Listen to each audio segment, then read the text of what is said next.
amanat Sunan Gunung Jati sate acan anjeuna mulang ka alam kalanggengan. Amanatna teh ukur dua, nitib tajug jeung pakir miskin. Sakali deui, nitib tajug jeung pakir miskin. Nitib tajug tempat urang sujud. Tajug cek urang Cirebon mah gedong dhuwur kali sambung pagulingan sepiting trim pepetetan samia murag balimbing lan jeruk manis. Gedong dhuwur naon? Bangunan anu luhur anu ngahijikeun bumi jeung langit. Peristiwa eta kalakonan ku Rasulullah sallallahu alaihi wasallam disebutna Isra sareng Mi'raj. Lalampahan mugi ka puncak kasampurnaan diri ka langit anu sampurna disebutna langit katujuh. Kali sambung tempat anu niiskeun pikir, nyebakeun rasa, tempat menekung kanu maha agung ngabrantang kanu kawasa mudas medik kayang widi. Teu aya nu diinget iwati la ilaha illallah. Tadi masjid mah ulah ngomongkeun naon deui, nu diinget teh ukur la ilaha.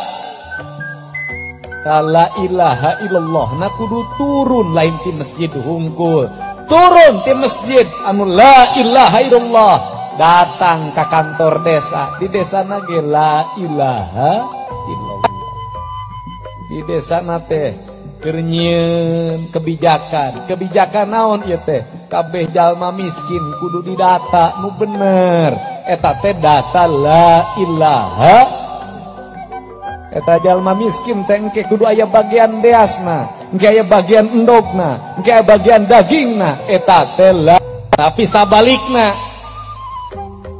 lamun aya nu gering lumpat ka desa, nu di desana diketok, jongjon we lurahna teh nyawa HP. Lumpat deui nu gering datang ka puskesmas, di puskesmasna bidan jeung perawatna dokterna hare-hare wae. Minta tulung ke ambulan teu datang-datang, nu gering sakarat maut didinya teu katulungan ku balarea. Ulah harap sia hiji waktu ibadah maneh ditarima eta. Hei para pamimpin, tepi ka dokter, tepi ka perawat, tepi ka supir ambulanna, langit teu ridho ka maneh, bumi teu ridho ka maneh, Allah moal ridhoeun ka maneh. Gogorowokan maneh ngaku beragama, agama maneh bohong. Ara'aital ladzi yukadzibu bidin padzalikal ladzi yad'ul yatim wala yahudu ala ta'amil miskin. Bohong sia beragama ngantep jelema miskin ninggalkeun barudak yatim. Bohong sia maneh nyebut la ilaha illallah tapi maneh teu mirosea ka jalma-jalma anu butuh pertolongan. Hidi agama lungsi.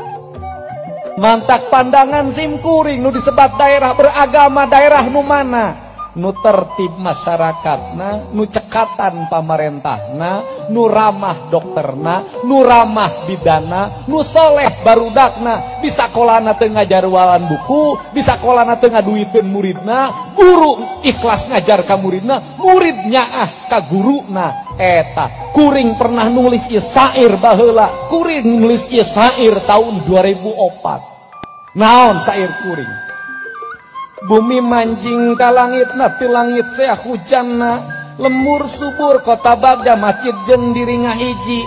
Ilmu geus ayana semu, harta geus ngawujud harti, hukum geus ngawujud adil, nyanding pamimpin ka rakyat. Pandita ajeg wiwaha ucap jeung lengkah sarua, pitutur ngawujud subur, ayat ngawujud ka adab, ayat ngawujud ka adab. Bumi manjing ka langitna, nu di bumi teh tepi ka langitna, nu salat tepi ka langit, nu puasa tepi ka langit, nu itikaf tepi ka langit. Naon tepi ka langit? Kabeh diniatkeun jang Allah Subhanahu wa taala. Di langit sia hujana, turun hujan ti langit jadi keberkahan, jadi kasuburan, tatanen mekar, bumbuahan ranum, lain jadi balai, lain jadi longsor, lain jadi banjir. Lemur subur kota Bagja, naon hartina di lemurna kasubur, reaketon buncir leit loba duit, bro di juru bro di pantau ngalayah di tengah imah. Kota Bagja naon hartina, kotana Bagja, masyarakatna pinuh ku kabagjaan. kota Bagja. Ai kotana Bagja, urang lemur datang ka kota ngadon balanja. Nu ti lemur nyanak naon? Nyanak kalapa, nyanak beas, nyanak sampe. Ditampi ku urang kota teu ditaripu dihargaan. Tukang nu mawa beas dihargaan ku kesangna, nu ngalak kalapa dihargaan ku bangan naekna, nu ngalanangka dihargaan ku loba geutahna. Dibeli eta urang kota ngajual barang di kotana diluyukeun jeung urang lemur silih tukeran. Ayeuna mah tibalik, barang nu lemur dibawa ka kota teu diajenan, tapi barang nu kota dijual ka lemur kudu mahal meulina. Ayo keprok sia kabeh. Eta hitung sia harga HP maneh sabarak metereun tanah sia. Eta ngajual kalapa pake meuli HP sabaraha truk eta kalapana. Ngajual awi sia dipake meuli calana jero nu mahal sabaraha teu saimbang ayeuna teh. Teu saimbang naon? Urang lemur mingkin ripuh, urang kota nu harebat. Urang lemur datang ka kota, menipu purungkutan kieu. Loba kaera urang kota mah datang ka lemur narulak cangkeng sia. Urang lemur datang ka kota ngetok-ngetok pantau ge tara dibuka jegog anjing. Urang kota mah datang ka lemur dibageakeun sagala disuguhkeun. Teu adil sia nu kieu teh kudu dibenerkeun tata adab nu kieu teh. Kitu. Masjid jeung diri ngahiji naon hartina? Masjid jeung diri ngahiji. Dirina inget we ka masjid, dinu dirina ge aya masjid. Di dieu aya masjid dinu dirina. Naon? Kasucian. Tah di dieu mernah cilik putih celakerang caang bulan 14 jalan gede sasapuan teu geuneuk teu maleukmeun Dalungbang Timur Narawangan. Tah di dinya diasupkeun masjidna di dieu tah unggal poe. Wah ulah ye ulah ngomong goreng sabab aya masjid dinu dirina. Ulah nyarekan batur aya masjid dinu dirina. Ulah boga panyakit sulit ati belang baya aya masjid dinu dirina. Ulah dikotoran sabab ieu bakal dipariksa hiji waktu. Dibuka tangke hiji waktu mah dinu laptop di alam akhirna. Katingali tak urang teh. Tah ieu karekam kabeh ieu teh ya cipna dinu dirina.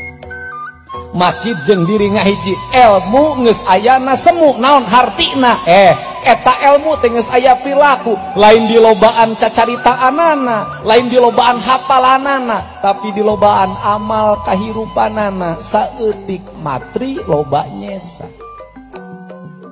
teu panjang pidatona tapi panjang nyieun kahadean ka papada hirupna.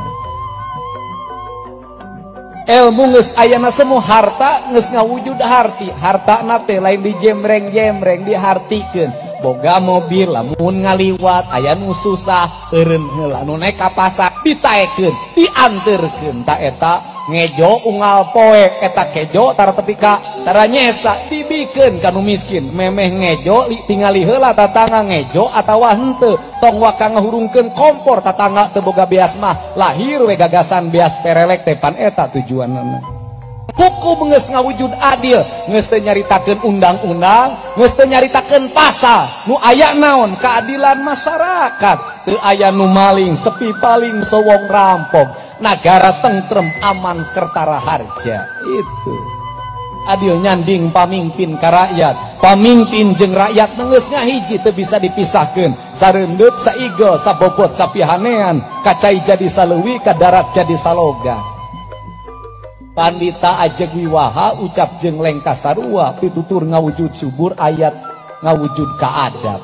Naon hartina? Ucapan-ucapan jalma nu gaduh ilmu pinuh ku wibawa. Sabab naon? Rakyat dicontohan kulaku lampahna lain ku carita.